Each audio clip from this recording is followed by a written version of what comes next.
Good evening. This evening we have William Seale, who is the historian of the White House and who has written the definitive work, The President's House, that is going to come out in a revised edition. When will it come out? In a year or so? About a year.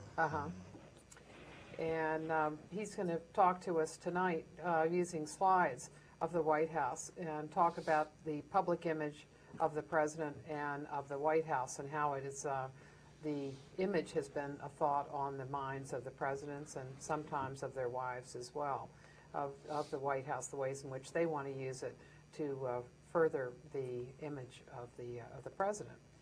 And William, do you want to start with your slides? Sure. And then what we'll do is after we finish them, then we'll take questions from both the University of California students and the ones at Towson.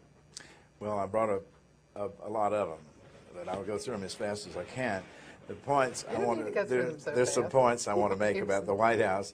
You know, we've all been exposed to old houses and historic buildings and things like this. The White House is a very special building, and it was built as a symbolic building and built to be that way. There's not a whole lot left of it, except the outside stone walls that you see, and they were rebuilt 35 years after the house was finished, after it was burned by the British, as I'll tell you.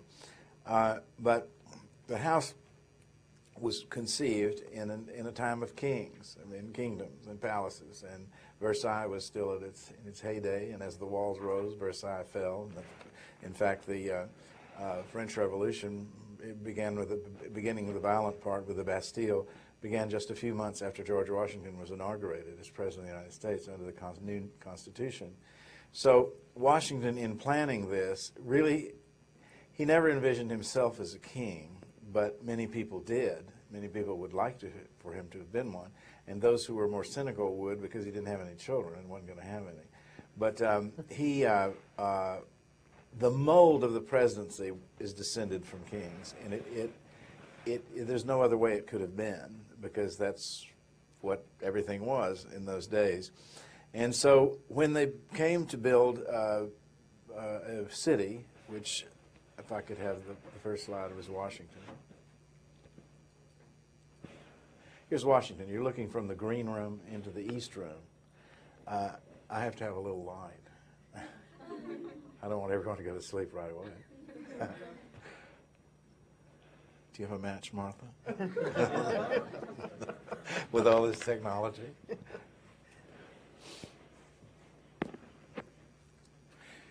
This painting is the first and really last state portrait ever ordered for the United States. Pause over it a second and see the pose. Now, President would not present himself that way today. Here it's painted as though he is a king with his, but with the American symbol. I'm sorry, it's the one before. Yeah. Yeah. It's like a state portrait in Europe of a king. He's standing. He's in his black velvet suit that he received in with his silver dress sword, which he kept on one hand, and the other hand behind him, so no one would try to shake hands. It was considered rude. And the whole conception of Washington's circle and court at the beginning was a kingly thing, and based on what George III did in England. It didn't last long, and Jefferson's revolution was against that sort of thing, and it was a sort of revolution. But to get to the White House came from George Washington and his wish. He wished not only for a presidential palace, as they called it, but a city in the European sense. It would be the capital. It would be new, it would be civic, governmental, and it would become the economic center of the United States. In those days, going up the Potomac, which way back in the 18th century these people had planned, doing away with some rock outcroppings and so forth would take you to the Ohio River at Pittsburgh, and then back into the interior where there was all this rich land and so forth. This city was planted right on the site of that. And Washington's vision was great, as we'll see in the next picture, which is a plan, print of a plan that was done at the time in 1792 by Pierre Charles L'Enfant. L'Enfant was a Frenchman who came to America with the volunteers gotten up by the playwright Beaumarchais, wrote The Marriage of Figaro, and he got companies to come to the United States, or to the colonies, and help in the Revolution. L'Enfant was one of these people. I've traced him in France. It's dead-end streets all along. His parents worked for the French court. His mother had a pension from the Queen of Louis XV, and they were very close to the court, and he considered Washington a king, and that he didn't have to deal with anyone but the king. But he laid out this city plan here that was incredible, incredibly huge, and in the most modern city planning of France at the time and in Europe. And it was presented. Washington liked it. Jefferson and Madison hated it because they didn't want anything that august and in the image of Europe. But that's the budding republicanism in the 1790s. The Federalists, was represented by Washington, loved it. The city was laid out. And you see in this plan, right straight up here, is the White House, and then the mall to your left, or right, I'm sorry, and the Capitol. And it was very elaborate. There were fountains planned.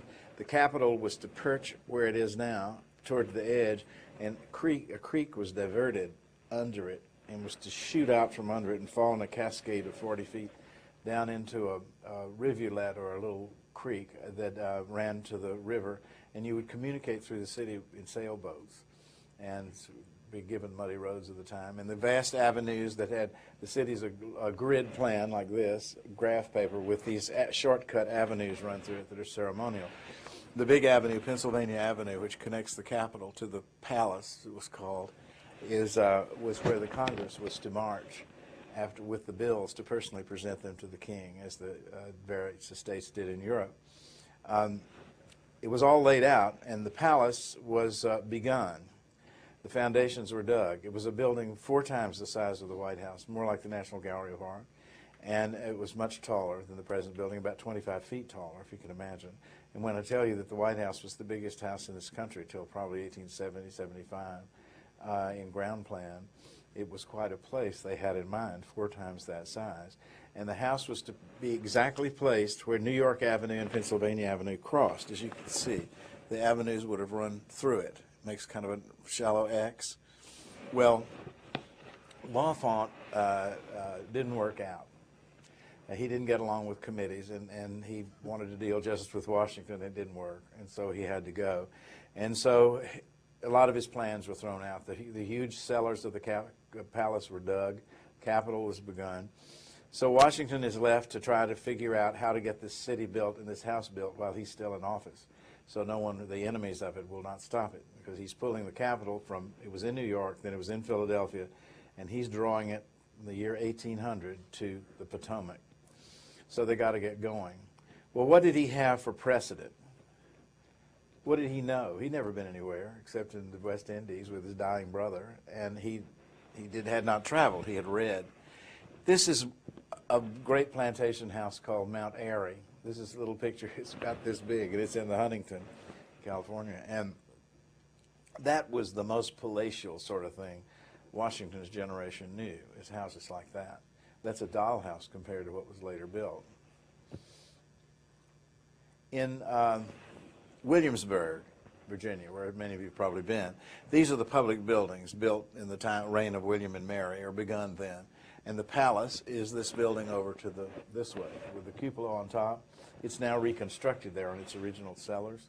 Washington knew that building well, so he would have known that as a house of a head of state, where it should live. But he worried a lot about it.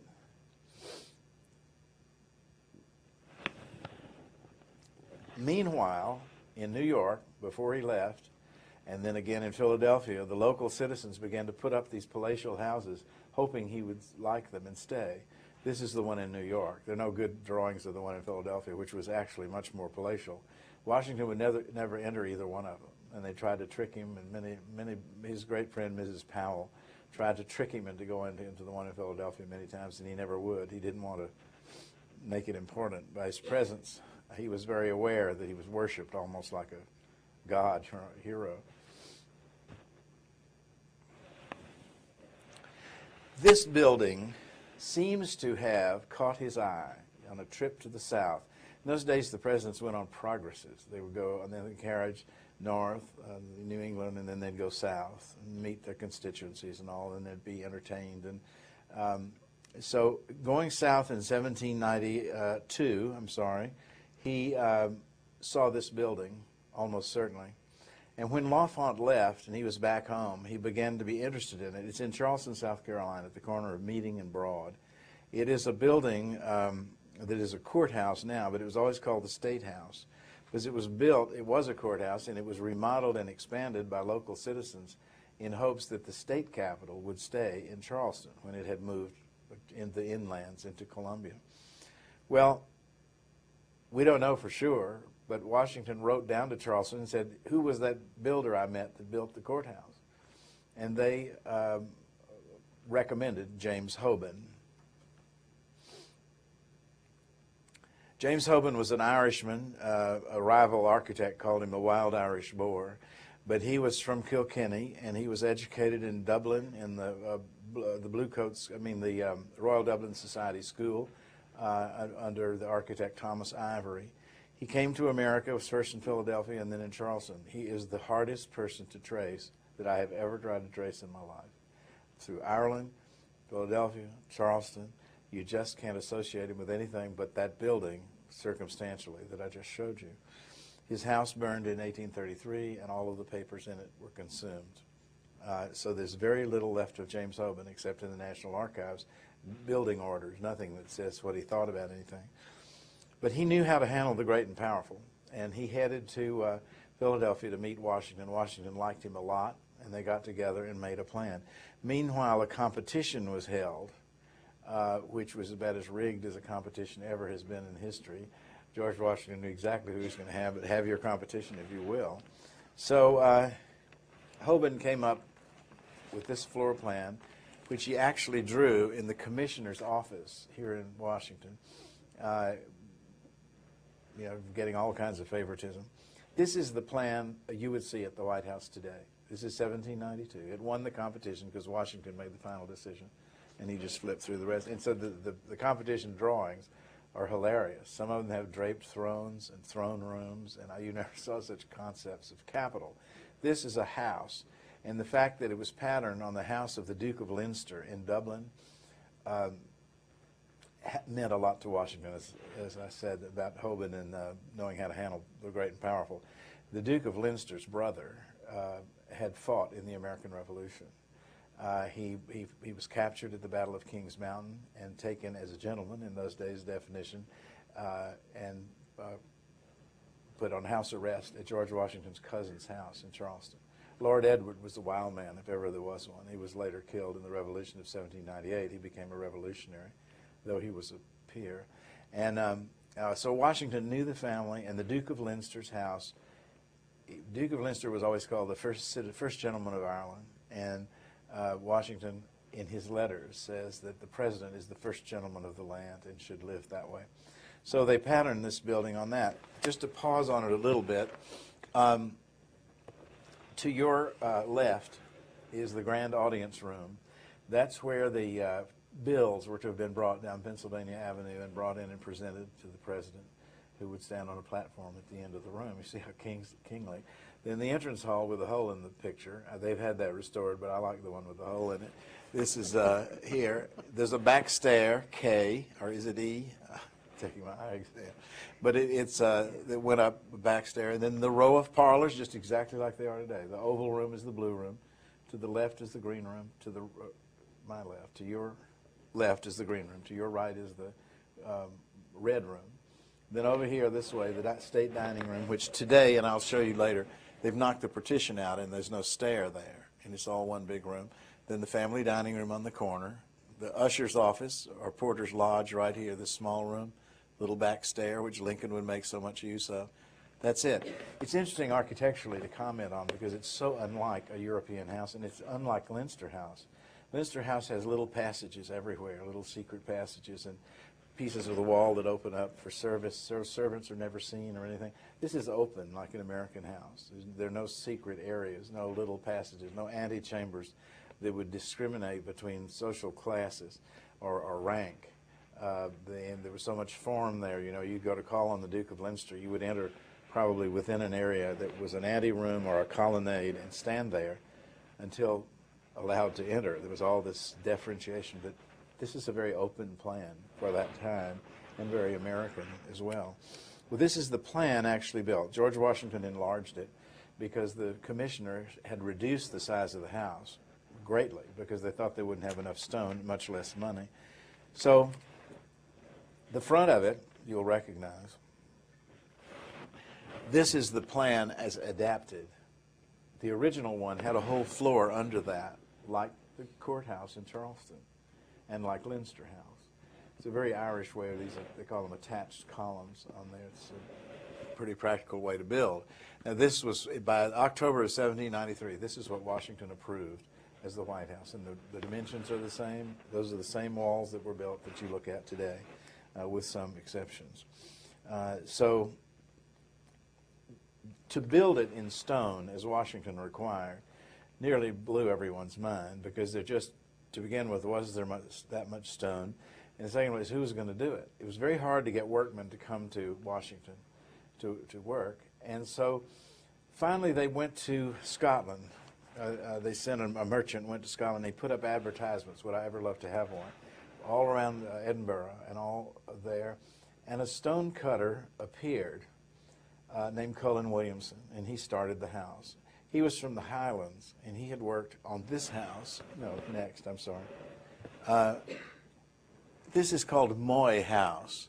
It's a very plain Scottish Highland upper-level farmhouse, very erratic to go in. It's now burned, I'm sorry to say, but we used to go in and you go up steps here, steps there, stone walls, and then the rooms would be paneled, and it must have been as cold as it could be.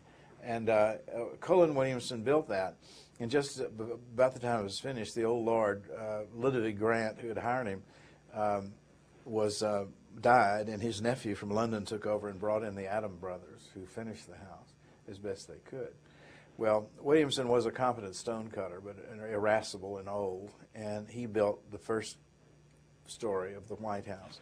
He had to go, and they contacted, through a stone cutter in Philadelphia, stonemasons in Edinburgh, and a crew or lodge came over, and I was able to find them in the Scottish Rite Masonic records of when they had left and all that kind of stuff. They built the White House, those stone cutters. And Washington wanted it to be very elaborate. Well, these people had all worked for the Adam brothers in what's called Newtown in Edinburgh, where they were all invested in real estate, too. You built the front of the house, and then you sold it, and the people built the back like they wanted it to be. So it is very fine work that they did. But they must have been amused at all that ornament because it was very out of style over there, but not for Washington. This is what's called the guilloche, or chain. It's carved under the windows in the stone. This shows it some years ago when all the paint was taken off. 40 layers of paint was taken off the White House. The front door is really virtuoso. When you go there and go out the north door, most people don't look back. Be sure and stop. It's 15 feet across the top. And it was all mucked up with paint 20 years ago, and now they've cleaned it and very lightly painted it. The stone came from downriver at a place called Aquia. It's a sandstone, and it's not good stone, but somehow it's still there. So that's the north door with all the symbolic, the roses, and it's not the American Beauty rose because that wasn't invented yet, but it's some sort of a rose that meant something to these people.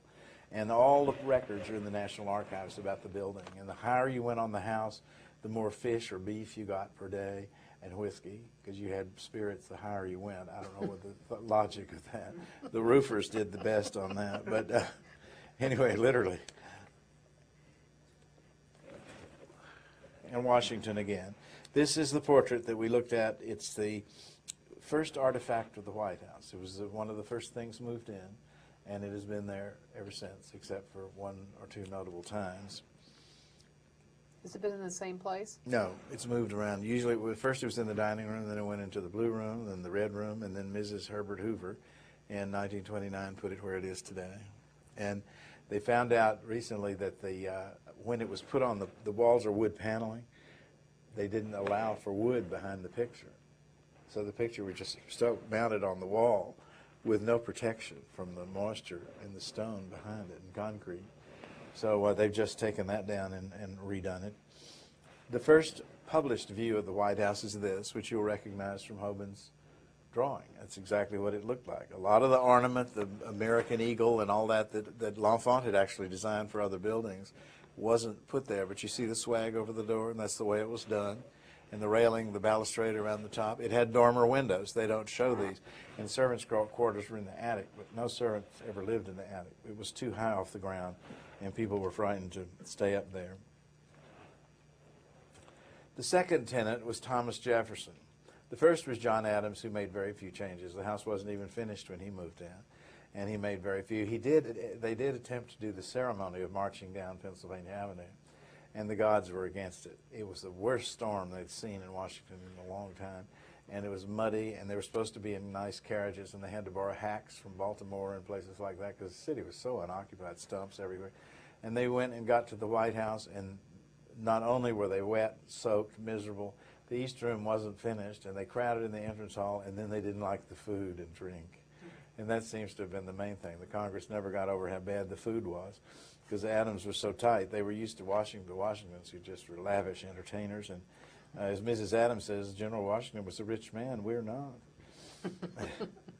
Jefferson lived in the house like this. The architect Benjamin Henry Latrobe did this sketch. And you see the plan, which you know, which is turned up in another direction.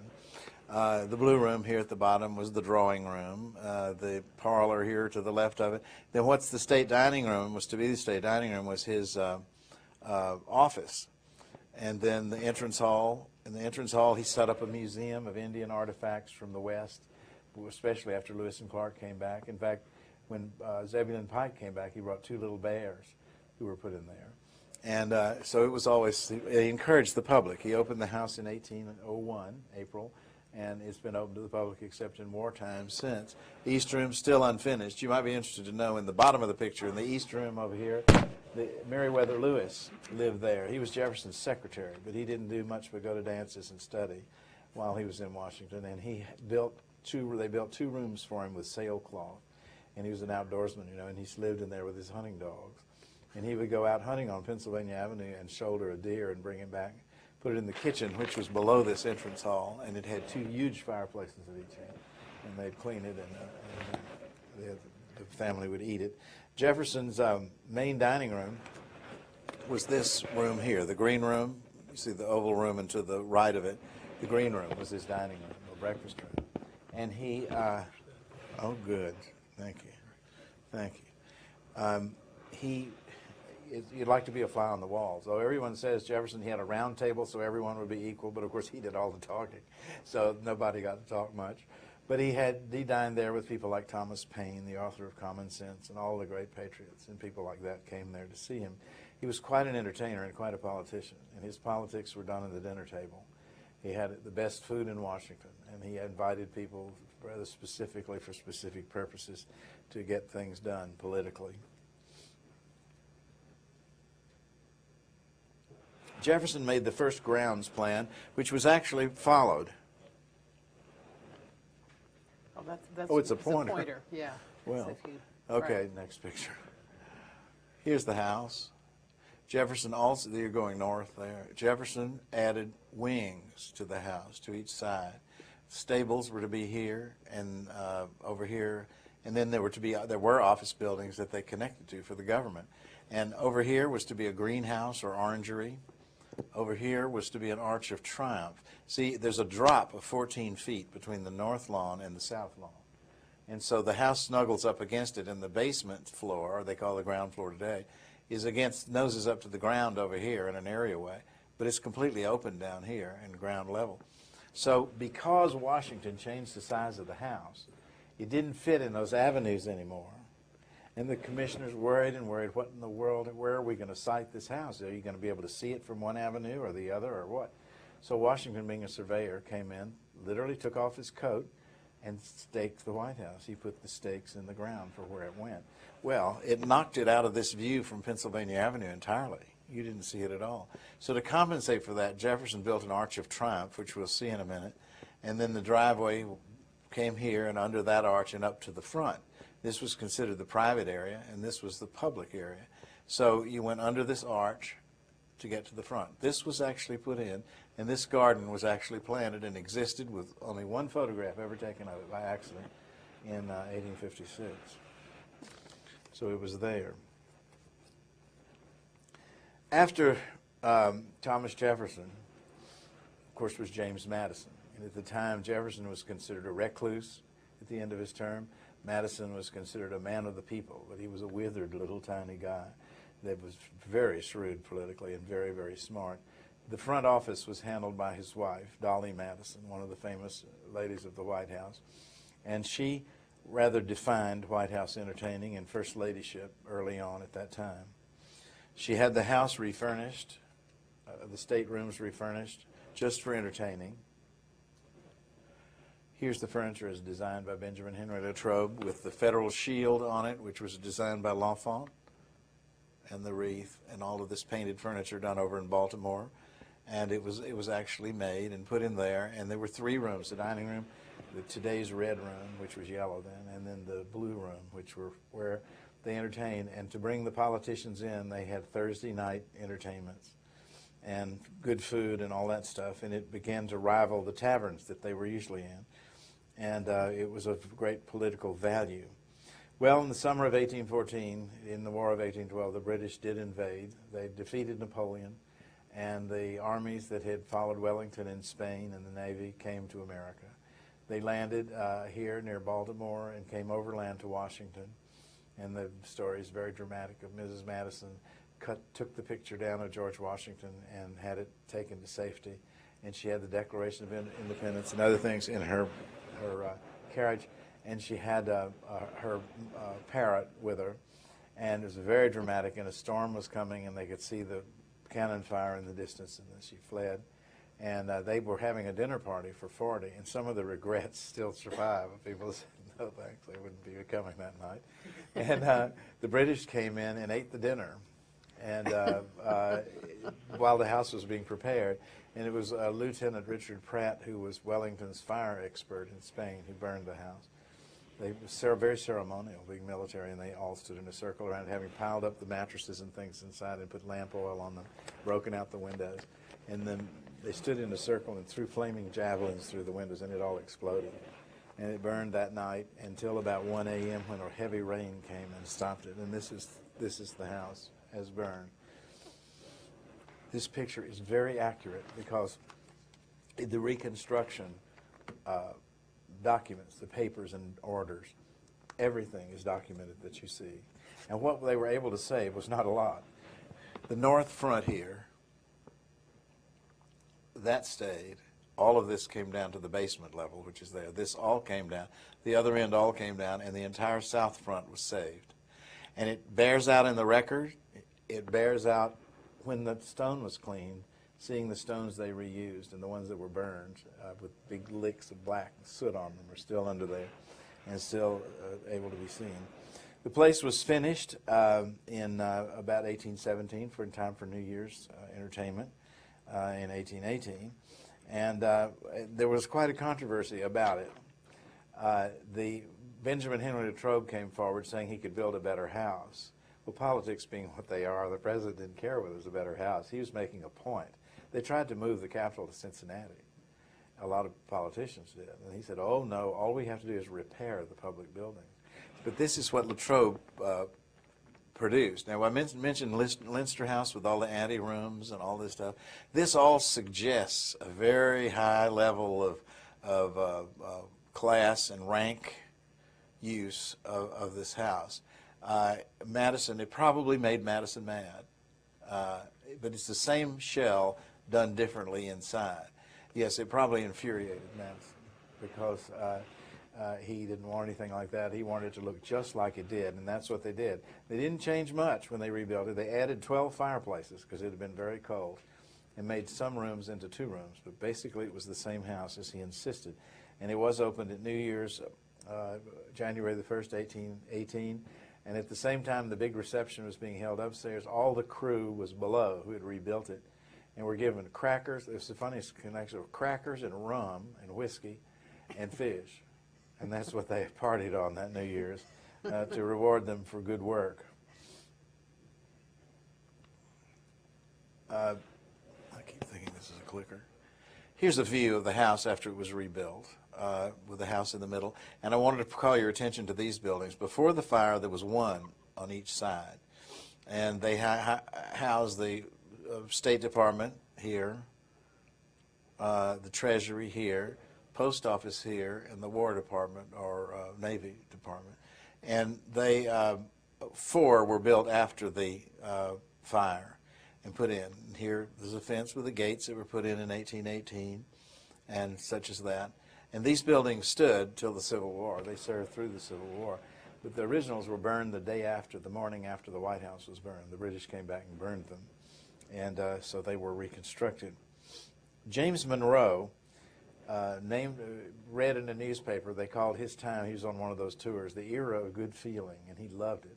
So he adopted that as the name of his time of his administration. That was his line, like the Great Frontier or whatever, New Deal. It was the era of good feelings.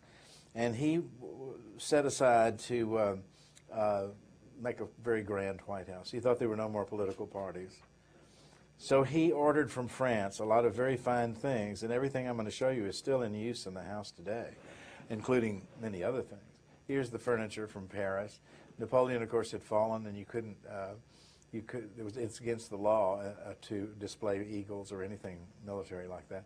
So this furniture was bought very cheap. You know, the idea here is cannons inverted and all that. So they got that pretty cheap and got it in gold when he had wanted to have it mahogany. There's the Great Plateau. You're only seeing it here about 8 feet long. It's 13.5 feet long when it's stretched the whole way. 2 very fine clocks. The Hannibal clock, next. The Hannibal clock, and then the Minerva clock is another one. These used to be under heavy glass shades or domes, and they ticked away. But today they're in the different living parlors of the house, and the chimes have been removed. And so in case the president is speaking with someone or making a little talk, he won't be interrupted by clock chimes. So no clocks in the White House chime. There must be 100 old clocks, and they've all had the chimes silenced, wrapped. It was James Monroe who built the South Portico. It's not a portico, in fact. It should have, if it had a triangular pediment, it would be a portico. It's not, it's a porch, but anyway. And of course, it didn't have a balcony originally. And this was finished in 1824. But you get an idea of the setting of the place. Jefferson built this wall, and it was pretty rustic. Here's some of the workmen's cottages from the stonecutters still there, and so on. And you get the idea of somewhat of what it was like.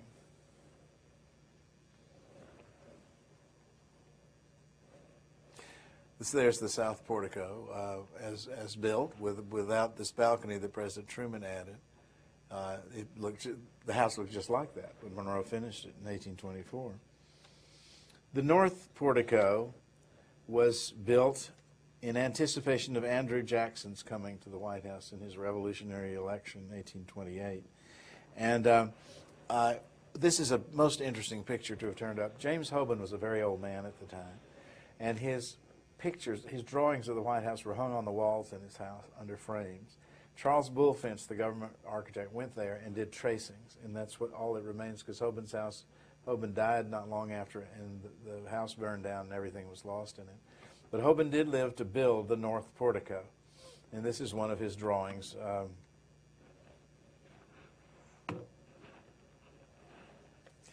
The portico is still in the old idiom of stonework of the 18th century. All this is stone. All this, which you would normally think would be wood, all this is carved stone. They had to change the kind of stone. The quarry no longer had good stone, and they had to go upriver to Seneca, which is very confusing to me because the Smithsonian building is Seneca stone, and it's kind of pink, a rosy color. Well, it wasn't, though, till the 1820s. So it was originally, Seneca stone was this lighter color, but it's still not the same. You see it here stripped of all of its paint and what it was like. You see how weak it is with all those iron things in it. When was the paint stripped? Beginning in the Carter administration, and it took about almost 15 years to do. Yeah. It took a long time. Here's the finished North Portico. as it is. It's never changed. It's the same one that was built, finished in 1832. I mentioned Jefferson's Gate. Here's his Arch of Triumph. It was a big deal in the 19th century. This is what you saw when you came down Pennsylvania Avenue from the Capitol. It was huge. It was big, made out of stone and brick. And they planted a willow tree on each side. And the presidents used to come down Pennsylvania Avenue and enter on the north side. And as they were entering, the old president's things were being hauled out this. And they used to say that the president came in the north side rejoicing and left through the gate by the weeping willows weeping. And they were cut down, old diseased trees, cut down in 1859 when the expansion of the Treasury building took place. Right about where the south portico of the Treasury building is where that was. Andrew Jackson's election was a two-fisted thing. Here you see a cartoon that was very popular at the time of all tarnation coming to the White House. His inauguration was legendary, although it isn't very much so in the books. Nothing was damaged, nothing had to be repaired, but the crowds were so enormous that came to the White House that to get him, Jackson was pressed against the Blue Room wall, and he was so old and weak. He wasn't all that old, but he was weak, and they had to lift him and take him out and take him to a hotel. He couldn't stay, and the crowds didn't even know he was gone, and they were all over the house. And to get him out, the steward took wash tubs and put whiskey and orange juice in them and put them out on the back lawn, and everybody went out to get that and got out of the house. They were pretty rustic, I think. But Jackson's election was two things. It left an impression that the common man had elected him, because it wasn't really true statistically at all. It was William Henry Harrison's that was the common man election in 1840. But really, it was Jackson's election began the removal of the financial center of the United States from Philadelphia to New York, because he would kill the Bank of the United States. It was the stabilizing factor of the economy. And the New Yorkers would take over, and then all the banks, you remember from history class, all the banks, anybody could found a bank that had two pieces of paper and print some money, and finally it all came to a no good end. But Jackson was out by that time, so he never got blamed for it.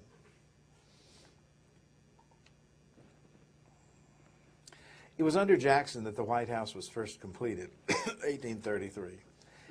He really spent money on the White House, lots. The grounds were all done, the formal gardens, the vegetable gardens, the inside, it had running water, it had all manner of conveniences that it had never had or never known before.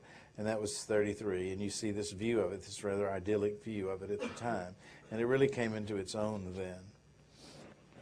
He bought a lot of things for the house, furnishings. Here's one of the things that survives that was his, a compote for fruit basket from the dining room. And see, so many of these things are still at the White House that they've just used or kept in storage all these years. And now it's under curator, and it's cared for. It never was, particularly before the Kennedy administration, although interest in that had started in the 20s.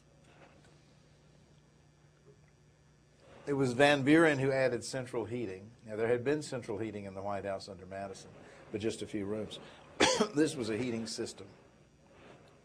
And it meant that they had to put glass between the columns in the entrance hall to keep the drafts down. That would later be filled with colored glass by Tiffany in the famous glass, Victorian glass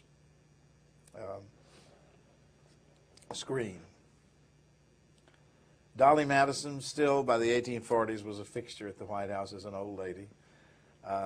President Polk liked to identify himself with the founding fathers, and she was one of the reasons, and she was the grand old gal, and she was on very hard times, and she lived across the street from the White House, and they would send a coach and 6 horses to her house across the street, and she would get in it and come in style to entertainments at the White House under the Polks.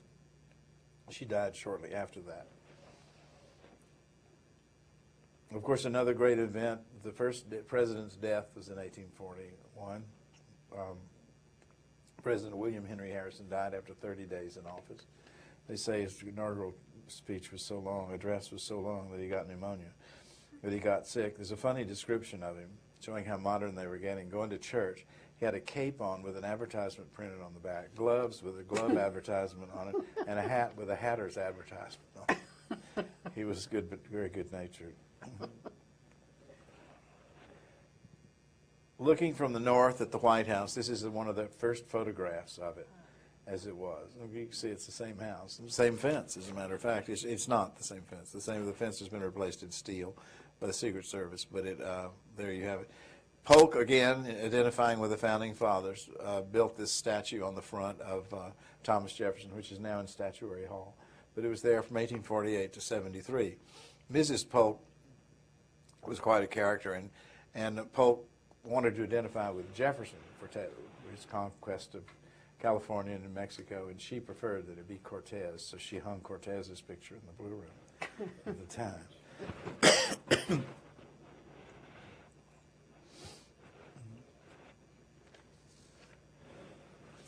The White House had attached to it a greenhouse beginning in 1856 that became vast. It became huge, rambling all over the place. And it was a wonderful world under glass for the president because it was complete privacy.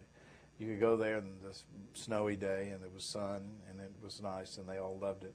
And it was survived till 1902 when symbolic architecture managed to overdo it and ruin it, and they tore it down.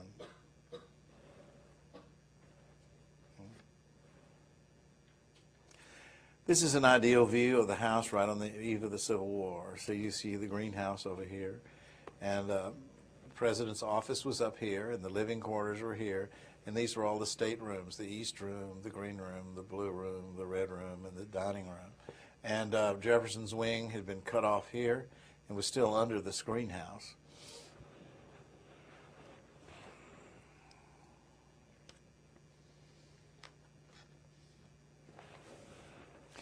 This is a view today looking from the middle window in the north portico.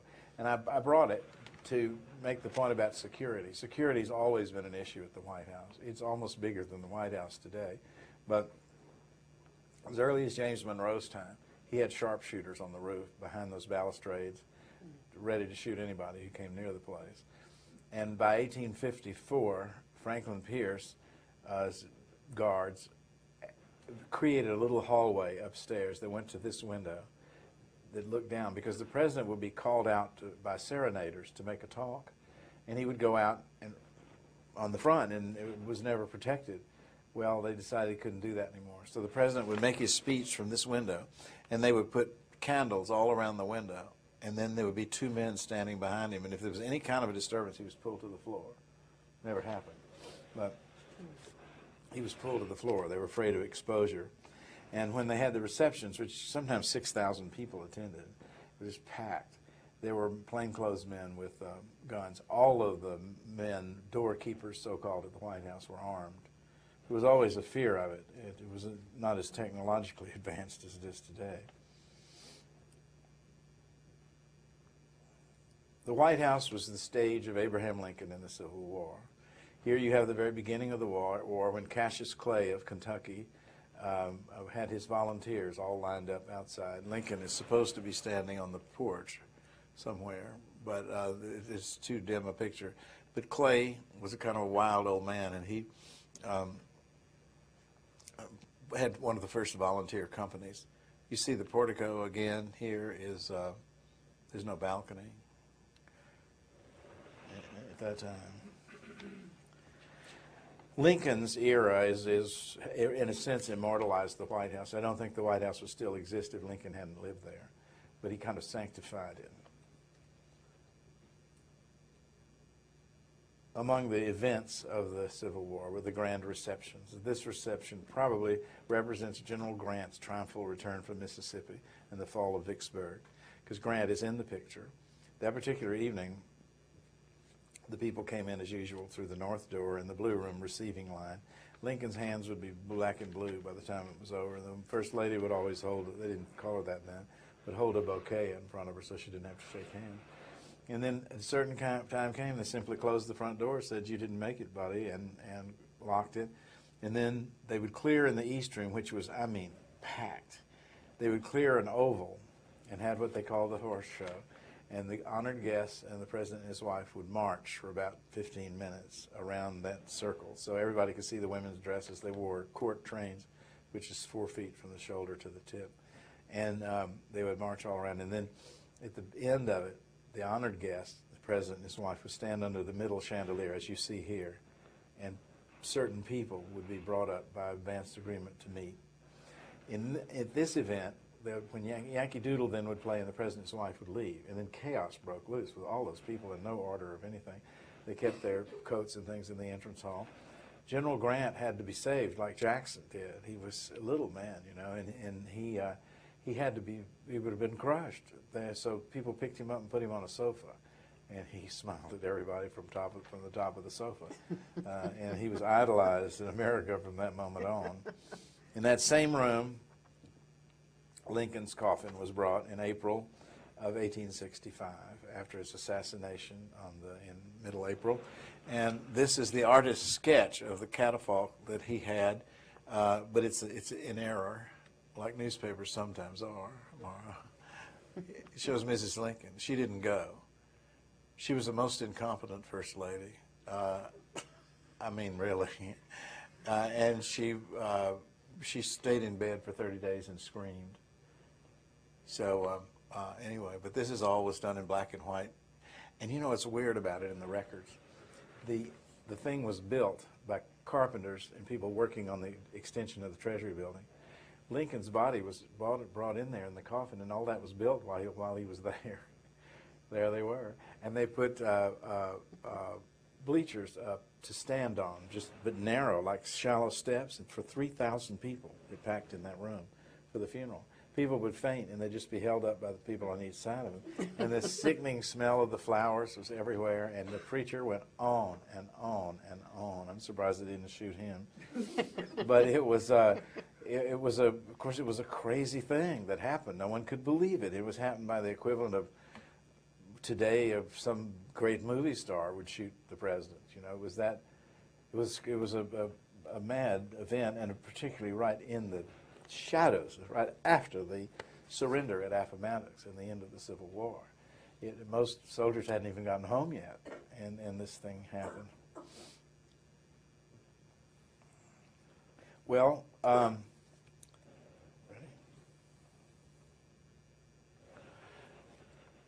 just going to deal with the Victorian period, kind of a little tour of the house. Here's the Blue Room in about 1870 as done by the Grants.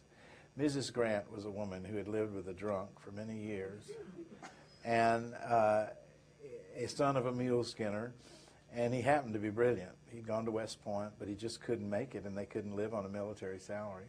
And so when the time came and glory arrived, she was the first one in line to take full advantage of it. And no woman ever enjoyed the White House like Mrs. Grant. They practically had to drag her out in chains. And she was furious with him because he wouldn't run for a third term. He would have been elected in a minute. And she tells in her memoir how she just couldn't bear to speak to the successors, the Hayeses. She just couldn't do it. And when she got in the train car to go to New York, she fell on the seat and screamed and cried the whole way. She even told that on herself. But this is the sort of decor of the period. People wanted peace. They wanted an ideal family, and they got that in the Grants. And if it was in doubt, the Grants had a big painting done of themselves. It looked like an ideal family and hung it in the Red Room. And they redid the house just like you would have done it had you been a banker or a wealthy farmer from Illinois or somewhere. It wasn't done anymore in a really palatial way. It was more steamboaty and things you bought at the store rather than custom-made furniture and things like that. And not from abroad? No, nothing. Absolutely. The only thing that came from abroad in those days was China, and that was a racket. 1827, because of a controversy over Monroe's furniture. See, Monroe had this deal where he would sell his furniture to the government when he needed money, and then he'd buy it back when he got paid. And he didn't see anything wrong with that, but there was some objection to it. And they made a law in 1826, 26, that no foreign items could be bought for the White House unless there was something that could not be acquired in America. Well, you all heard of probably Limoges, China. Well, it's made in Limoges, but most of it was by American companies. There were many China factories there, but American manufacturers could get it cheaper there than making it in the United States. So that's how you always had Limoges, China, and that was from France. Mm-hmm. But no, they were pretty strict. They went to the furniture store for all this stuff. Uh-huh. It wasn't, and that's what they wanted. It was a middling, successful look. Nothing's ever done by accident at the White House. Is that the green room? Yeah. This table, no, wrong one. I'll tell you about another one. But this is, like in a parlor, the gas lights. What year? This is about 1876, around in there. All this flocked paper and the ceilings have been painted, and it's really done out there. James Monroe looking at it. And there was a ventilating system put in. I'd hoped I could see. Yes, that's what this is. It's strangest thing. It's those. You turned a crank down here, and it used the flues of the chimney to run air, move air through the house. No substitute for air conditioning, although air conditioning was discovered and invented at the White House. Grant took the grand staircase down and created the West Hall on the second floor, which you've seen many pictures of. The family uses that for a sitting room. For some reason, they've always loved that area. They have the setting sun, and it's real nice. There's a big archway right out of the picture this way. And from then on, and now certainly, there's no stair there now anymore. It was a favorite place for the family, and is to be. Is the dining room set for dinner in 1881 with those little chairs bought by the Polks, and the plateau, the great plateau of James Monroe. Now, Mrs. Grant couldn't stand it.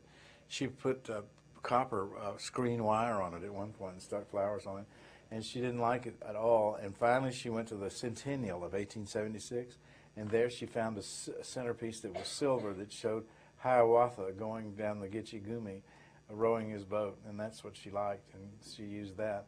But everyone since has thought it was horrible and kind of hides the thing. But Miss Grant was her own gal.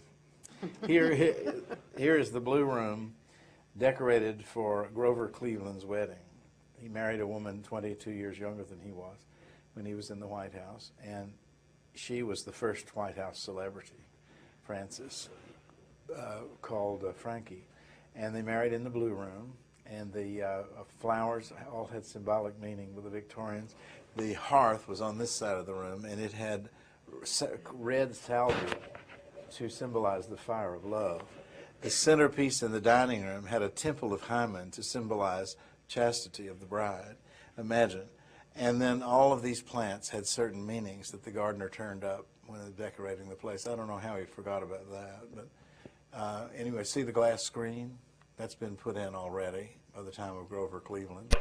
Cleveland was a Democrat, the first one since 1860, and he was got us involved in international affairs in a way that we had not been before. President McKinley redecorated the room in 1898, and this is the way it looked during the Spanish-American War. And they were very bellicose. They had a party there and invited the Spanish minister and took chicken wire and hung it down from the ceiling here and put put foliage in it, and then dangled red, white, and blue light bulbs down in the middle of the thing, and had a cannon in the room. He must have felt very welcome at the time. The White House was awfully small. The offices upstairs, there were only 7 rooms for the family, and because it was always open to the public, they didn't use the downstairs very much. And so to celebrate the 100th anniversary of the presidency in 1889, Mrs. Harrison and the Corps of Army Engineers decided to remodel and expand. And it nearly happened. Here's the house, the old house. They added these little wings and then round wings and then these long, huge wings. Oh, you know, the typical thing today, art galleries and offices and stuff. This would have been the West Wing. There were guest rings, and then because of the difference between the height of the grade here and back there, the greenhouses went across and you could see right over them. Well, this nearly happened, but Harrison, unfortunately, appointed a postmaster in Maine, and Tom Reed, who was Speaker of the House, was a real tyrant, and he was from Maine, and he wanted to appoint the postmaster, so he just saw that Leland Stanford didn't get this bill through. It was the Stanford bill, so it didn't happen. A decade later, a similar plan, maybe a little better thought out, was done for President McKinley, and they had a big showing of it and of this model. And Poor Mrs. McKinley was like a little bird in a wheelchair, and they were wheeling around. She said, "It's all very nice, but there's not going to be any hammering while I live here." So that wasn't too encouraging either. Well, it all got in a dogfight between the American Institute of Architects and the Corps of Army Engineers, who aren't buddies anyway. And one represented the government, of course, and one represented private practice. And so they had been at it in the 90s, and the Corps of Army Engineers won. Mrs. Roosevelt, when Theodore Roosevelt came in, and Mrs. Roosevelt's cousin, Edith Wharton, later the novelist, by then she was a critic of architecture, buildings, and interiors. So the house was remodeled completely in 1902 in 90 days into something very different. You see at the beginning in the hall, they've taken the Tiffany glass screen out. It's traceable to a hotel in Annapolis, which burned down in 1920. So there's probably nothing left of it. It made Tiffany famous, and he began making his lampshades and all, and where he really became, you know, his father had the big jewelry store in New York, which got big by making medals in the Civil War for the soldiers. That's where Tiffany's money, that's where the basis came from, and then they went into jewelry and so forth. So the son really did a lot, and this made him famous. Here's the state dining room as was finished in that remodeling. I'd like to tell you that Roosevelt shot all these, and he didn't deny it, but he didn't. They were bought from a decorator named William Hart in New York.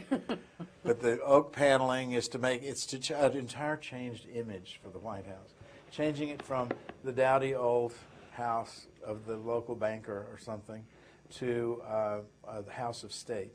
Because after the war in '98, the United States emerged on the world scene, and they wanted a world-class White House. And at the same time, we're planning a revival of L'Enfant's plan for the city. And it led to what you see today on the Mall and Massachusetts Avenue, those houses and everything. And the White House was the opening gun. The grand staircase was removed when they took the space into the dining room, and this grand staircase was a result. That's a later picture.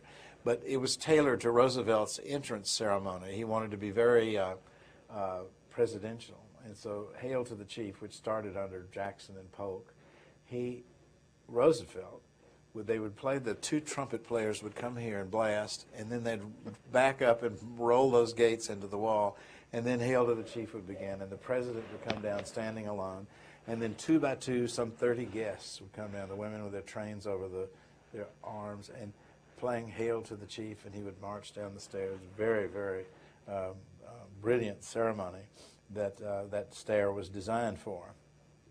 Would they do that for every kind of every reception? Everything.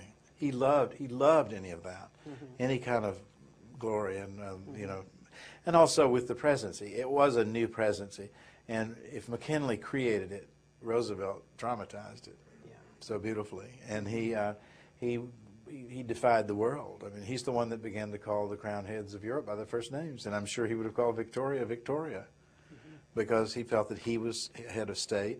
There was always that little problem of the sovereign. Who is the sovereign? Well, it was the Queen in England and so forth, and Austria. And here, there's the people. So there's a little diplomatic problem of definition there. The green room is really high style, designed for that time. That would have pleased Edith Wharton immensely. It was done up in chintz and velvet, and most of that furniture is still in storage, but it's not used anymore. Roosevelt's study upstairs in the Oval Room was using the desk that President Kennedy and many others were later to use. Next. An old nasty hallway downstairs with this beautiful vaulting in it, old greasy hallway with a kitchen on one side, and stored meat rooms and everything else, was taken over as a ground floor and plastered white, and then you did not enter the house as you had always entered it. You entered it through a new east wing, which they rebuilt. Jefferson's had long since been torn down. And this is an open porch or loggia that the cars drove up here, the carriages. And because the cars really weren't a big issue here until toward the end of Roosevelt. Then you went in here, down a long corridor that was open like this, with storm windows put in finally, and they never took them out.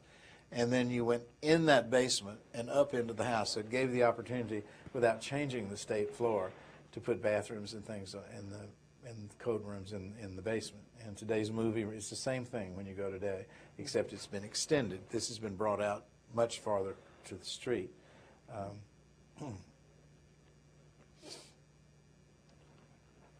The White House image under Roosevelt was renewed as something else that has prevailed. It could have gone, but it didn't. The public saved the White House, really, and then it was a matter of what to do with it. And Roosevelt and Charles McKim, the architect, it was honed down to an understandable look. It would go through many more changes. I'm going to show you a lot of the Truman changes, but in the 1930s, they got interested in, well, in the 20s really, in period antiques in the rooms. And here you see the first period room in the White House. This is the green room, and it was done and finished in 1932. This is a chandelier from a castle. All these are copies, and it had a very enthusiastic committee working on it. And committees are not entirely popular at the White House for doing this sort of thing, but that's how they get the money. And they really it grates on them what these people sometimes say to the public, and they don't do that so much anymore, but in those days they did. And Calvin Coolidge kicked them out of the house. But what's funny with me about it is most all that furniture is copied from different committee members' own possessions they had in their house. They just wanted to have that in the White House. The Monroe room was another room that was created by Mrs. Herbert Hoover. It was above that room, and it had antiques and things in it. She liked real antiques. She didn't like copies of things like in the green room, and they were quite at odds over it.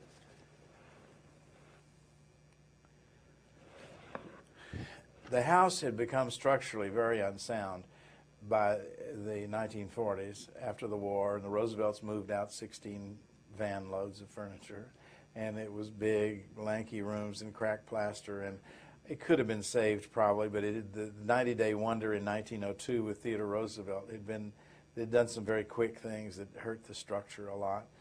So that, together with the terror of the Secret Service, of a kamikaze-style attack, an airplane crashing into the house, or a firebomb, if anyone carried it in. They could have blown it up. It was mostly wood, and all that wood left. Led Truman to agree to a rebuilding of the White House. It's very unusual because most presidents are not going to be interrupted that much with that much going on. They got to have it. So they undertook it from 1948 to 52, and here's what they did. Truman insisted that the original stone walls that George Washington had watched go up remain. And well, I have this thing. Here's your original house. There were 4 feet of brick inside that, behind those stones. See, the stones were just on the outside, as they were in most English houses, European houses. The pretty stuff was outside, and then rubble on the back. They pulled all that away, and they built this steel frame inside and went way down under the original pilings, way down into 2 basements. You remember in 9/11 when Vice President Cheney was in, they said was in this basement at the White House. Here's where he was, down here. And they put new footings under here and recreated the house from that, leaving the old stone shell. Demolition began by the taking down of the paneling and all of that sort of thing, and packing it away. Not very much of it was reused, as it turned out, because they got in a hurry. By 52, Truman was getting ready to leave office, and they just got in a big hurry. And most of the White House went to landfill at Fort Myer. Here you have them tearing into the place. The old wooden beams still there. Most of that was saved and made into paneling. And where they had, in McKim's time, they simply furred out the walls with those strips and put new walls in, a canvas, and mounted the silk and things on it that they used. Here's some of the old brick from 1818.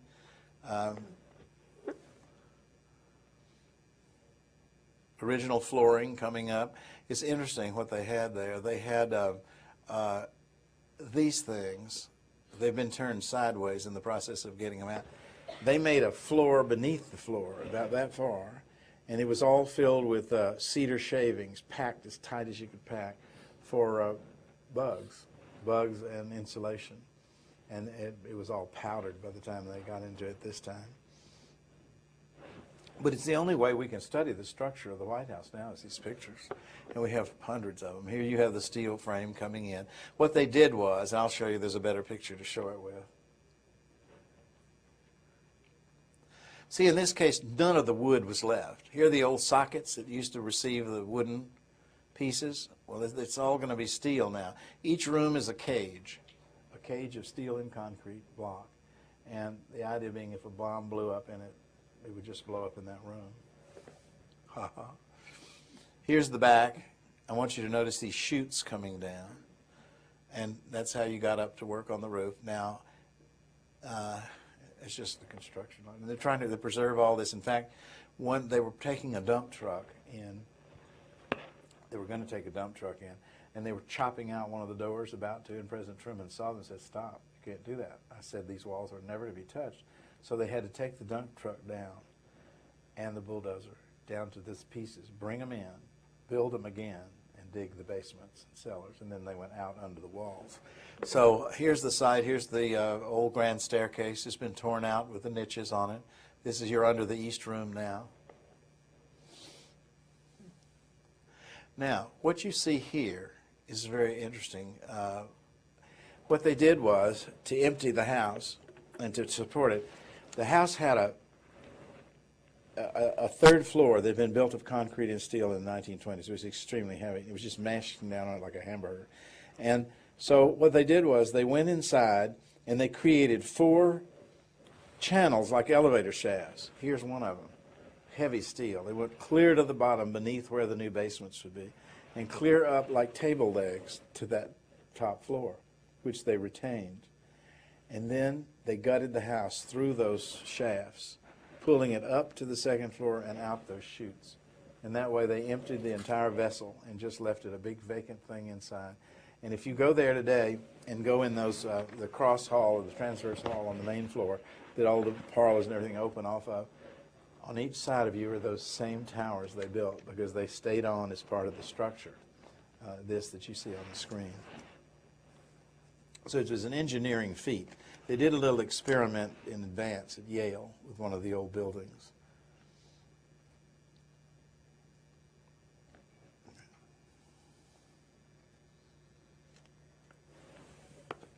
Here's one of the rebuilt rooms. The house was air conditioned for the first time. It had never been air conditioned. The West Wing, they tried in 1913 to air condition it by blowing air over ice. It didn't work. Roosevelt had horrible asthma, and most of his staff, and many lived in the White House.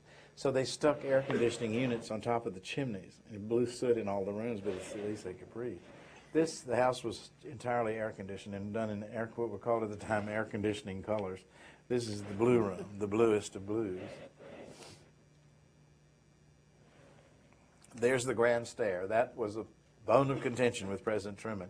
He didn't like that to enter with that long stare and hail to the chief. He thought he looked awkward. You know, he was a real clothes horse. He loved clothes.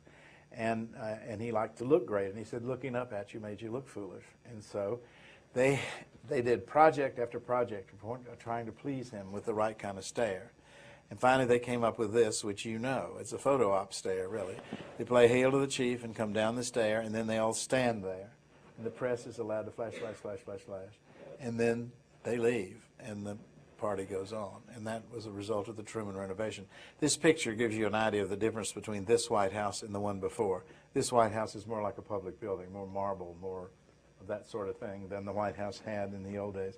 In the old days it had wooden floors in the early days, and then McKim put stone in. The East Room, somewhat as it had been, the same chandeliers that McKim had put in there, and the Washington portrait on the wall, and then a copy made by Professor Andrews in the 1880s of Martha Washington. They took her head, and she was in her 50s, and they put it on the body of the president's 18-year-old niece. So it's a very funny looking thing with a little chair beside it. It was Truman who invented the Lincoln bedroom. And there's the decorator's study for it, watercolor. It's just been changed, but it was never the Lincoln bedroom before that. That was Lincoln's office. It was the Lincoln study and various things like that. And this is where they supposedly see a lot of ghosts. And they returned to the house, put all the things back, And as time has passed, beginning in a strain that started in the 20s, the whole interest in putting antiques in the house and creating rooms that really are photographic images has come to be. Here you see what you saw as Teddy Roosevelt's office, and was FDR's office as well, is now the yellow oval room upstairs, a formal drawing room where you have cocktails before a state dinner, and they boil out into the central hallway upstairs, and then they all go down the stairs to hail to the chief. The house is full of tradition. Here are the old Jackson magnolias, probably, maybe, planted by Jackson. I think they at least came from Tennessee, but I think they were put in probably by Rutherford B. Hayes. But anyway, they're ancient trees, and everybody thinks they're going to die every year, and they come back and bloom in June, just covered with bloom. In 1951, they were believed to be dying, and they were too close to the house. They were moving out this way. So in January, during a hard freeze, they dug a V-shaped 25-foot channel that inclined down. They dug the tree out, this ancient tree, shot it with hoses and froze the roots, slid it down in that channel and replanted it, and it bloomed in June. So they've been moved, those huge trees. Yeah. Now today they have a machine that just goes in and takes the tree doesn't even know it was moved. So the magnolia, as long as it's there, here we go. The north facade is unchanged. If George Washington came here, he wouldn't recognize the portico, but he would recognize everything else about the White House. And the complex today is includes the house in the middle, as it always was, 1824. Over here, 1832, 2932. Here's the Treasury building that was built in the 1850s, begun in the 1830s because the original burned. And over here, the State War and Navy building to accommodate all three of those departments in one building came in the 1870s. And then here's the West Wing. The West Wing was first built in 1902, doubled in size in 1909, which included the building of the first Oval Office, and then enlarged again in 1934 by Franklin D. Roosevelt with another Oval Office, the one that's there now, with the ceiling decorations from Monticello. This is it, and it's the way it functions today. The greatest threat to it today is the security threat. It has in many ways outlived its time, but it's very unlikely that any president is going to move out of it, because as President Taft once said, his wife used to handle everything of a social and official nature, and she had a stroke, and he had to handle guest lists and things. And he looked up one time and said, this White House is a very useful place, because he could place people. And the importance of going there, even the Oval Office was never used for a bill signing until Woodrow Wilson. No one would do that. They'd go into the House to sign it. It has a certain magic in American history, and I think it's a given that the president will never move out, but it'll be interesting to see how he will be protected, because more and more the removal of vehicular traffic from the area, and that's only begun. They're not going to let cars go any nearer, and it will be interesting for all of us to watch and see how it's preserved, because it certainly will be, I'm certain.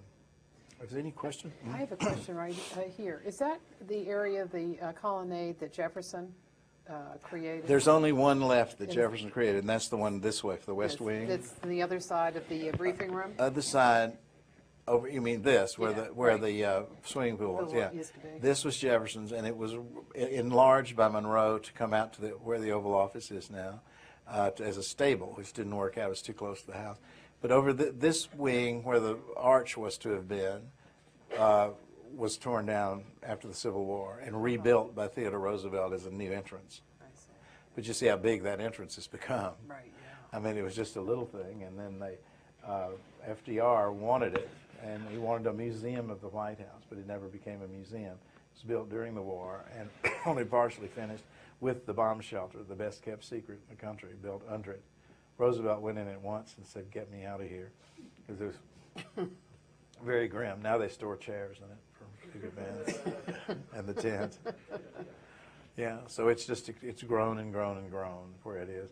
And in the Kennedy administration, so much interest was shown in it, because Lafayette Park over here if you're talking about the architecture, you say Lafayette Square. If you're talking about the green part, it's Lafayette Park. As of a law passed in 1928, there were going to be high-rise buildings all around that. And the plan was there, the money was there, and the Kennedy administration managed to turn that around. And that's why those houses have been restored and replicated, some of them, all along Lafayette Park Square, so it will give a residential context to the White House again that's lost. And of course, all that is now under the Secret Service. There's no, you can walk in there, but that's all. Let's take a few questions. Towson, do you want to start us off?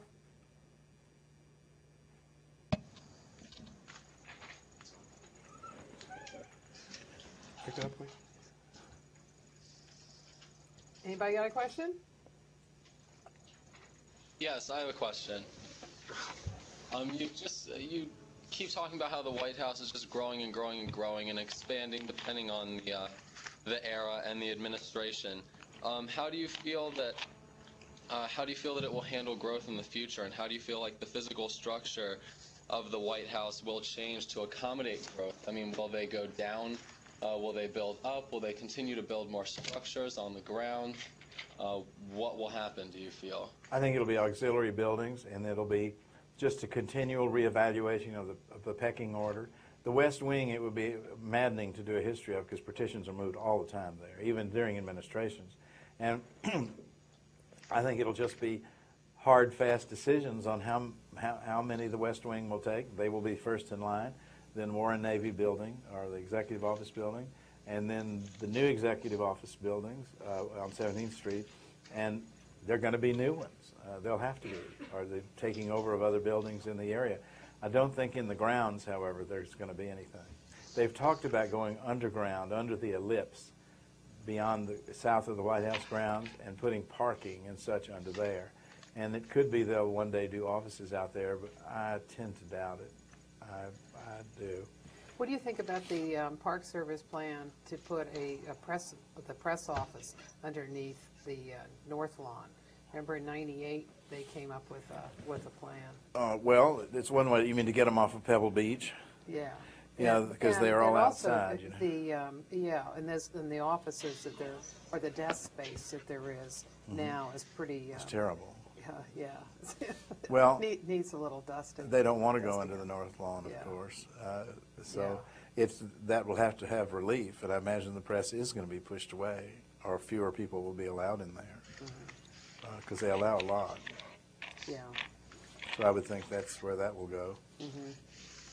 Truman wanted to take the West Wing and run it down 17th Street south, to the big building, and it didn't get through Congress because the money didn't. He also had an idea of having a theater for press conferences. Right. Yeah. And so that I think they will do everything they can to preserve the scale of the building as it is. It's already been infringed upon a lot, and I would think there will be other buildings in the neighborhood they'll simply take over as it grows. Another question? Yeah. You mentioned that Lincoln's era immortalized the White House. Can you expand on that a little bit more? Well, the Lincoln family sort of sprang on the United States. Though those around him believed he was brilliant, but it wasn't universal. In fact, he wasn't really called great till the late 1880s, early 90s. But the melodrama of his family was known by everybody, more than any other family situation in the history of the place. They had come there from a Midwest town. Now, he was no slouch. I mean, he was a very, very well-known and very prosperous trial lawyer. But he came there, and they lost a child. One of the children died. They had already lost one. All manner of tragedy befell the family. Her sister's husband was killed in the Battle of Atlanta, and the sister came up, and everybody yelled, you know, rebels in the White House. And Mrs. Lincoln herself was accused frequently of being a spy. And she did. There were spies in the White House. And there's a whole melodrama that everyone followed just with rapt interest. And it all was on that stage. I mean, who'd ever heard of the Lincolns before that? And the White House was the stage of where all that happened. And that's why it seems to me that perpetuated the White House more than anything else. George Washington and the walls had become rather distant. And then, of course, his being killed right at the end of the war. That's another thing. And I guess the controversy, too, over her purchasing of furniture. Well, that was all in the papers at the time, too. Yeah. And then she went on and became a very tragic character. Sold her clothes, had to be sent to an asylum. And really, it was a sad, sad family story. And you associate the White, that's where it all happened. Halson, do you have a question?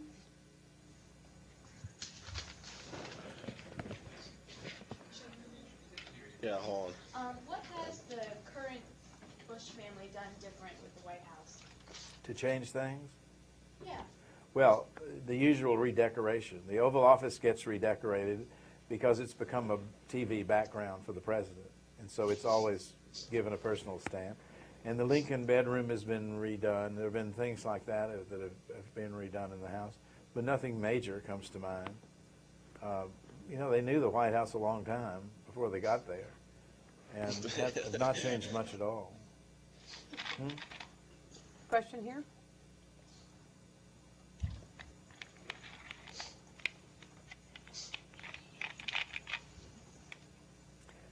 Very seldom is the White House changed, but because of personal caprice. It has to do with, I mean, you're visiting royalty. Usually there is a political something behind it. Even the Kennedy one. It was a stage setting for the Kennedys, a background for them. It was done very quickly, and when the local advisories and all that dragged their feet, they went around them and then hired a French designer to come in and do it. And it was a background setting for the presidency, which happens in state houses. That's what they're all about. Then every governor's mansion in the country had to be restored. Yeah. I wanted to know about the history of Blair House. I was yelled at and interrogated by the Secret Service the other day because I tried to take a picture of Yushchenko in front of the Blair House, really? the president of Ukraine, and I'm wondering why they made the decision to put visiting dignitaries there. Well, that was a Franklin Roosevelt decision. Blair House had been emptied, and the Lee House next door from the 1850s, and the Blair House, I believe, 30s. Anyway, they had been emptied and were to be demolished because of that 1928 law. And President Roosevelt's condition physically declined terribly, and there were so many people in the White House that worked for him, who he wanted near him because he was handicapped, that he had the house furnished and fixed up for guests. And that's when that started. And it once started, of course, it was there. And then Truman moved into it in 48 while the house was being rebuilt. He lived there till 52, and there was an attempt on his life. You may have seen the plaque out of the man who was killed. And it's recommended itself over and over, and now it's several buildings, goes clear down to the corner, and can take a number of people, and does. Now, people were coming and staying 6 weeks, you know, and going to Disney World and coming back. And President Bush the first put a stop to that, and they're given, I believe, 3 days, or maybe a fourth day, and then they either start paying or get out. So it's the president's guest house, so the White House is not big enough for all that. Towson, we'll have one last question from each place. Towson? How do you feel about the change of the amount of visitors that are allowed to come into the White House? With as rich as it is in history, what's your view on how you now have to have groups of 10 or more come in to take the tour of the White House? Well, I'm afraid that's going to continue, and that probably is generous. The Secret Service can't stand that. They don't want that to happen. I mean, it's just one more element, one more complication in the security process. But the House has been open for so long that it means so much to people. But I don't think the great trails of people will ever again happen, just randomly going through. You know, so many things have happened over the years. The blood thrown on the rug in the dining room in the Lyndon Johnson period, the woman, not long ago in the Clinton administration who put touch-up paint from your car, you know, scribbled it all over a statue in the Blue Room. And these things keep happening. And I think there's just going to be that sort of tight control, and I believe the only reason it's shown at all is because of Mrs. Bush. She has insisted on it. She first made them let school children come in, and then began extending it to what you know today and what you're speaking of. It's one of the hazards of the place. Last question here? Yes, Roger. Do you think that the House defines and confines the presidency? And if you had to play alternate historian, do you think the presidency would be considerably different if they had moved out, went somewhere else? If they had moved out, that's hard to answer. The White House the presidency is so, this image of the presidency and the symbolism of is so tied in with that house. And now with television, the world over, it's just an icon, an instant icon. Had Theodore Roosevelt moved out and moved to Rock Creek Park, which the Corps of Army Engineers really wanted, to move to a suburban palace, I don't know. It would have had its problems because it would have been remote. It wouldn't have been open like the White House, and as George Washington created it with that open plan and all that. It would have been very different. It would have been like a suburban palace, and which they had in mind. And the public wouldn't have seen it. And it might have impacted it some. Maybe a president would have moved back in. But it's hard to say. They're melded together, and that's why no president's going to leave. The last one who tried was Eisenhower. He wanted to build a high-rise building on the mall and have the top 2 floors for the president. I know the Secret Service will love that with the airport right there. But the public outcry was so great. When did he think about that? Right early on. You see General Lucius Clay and all those people who were in the Waldorf. They had a whole floor here and lived like that. And he thought, wow, that's good living. And so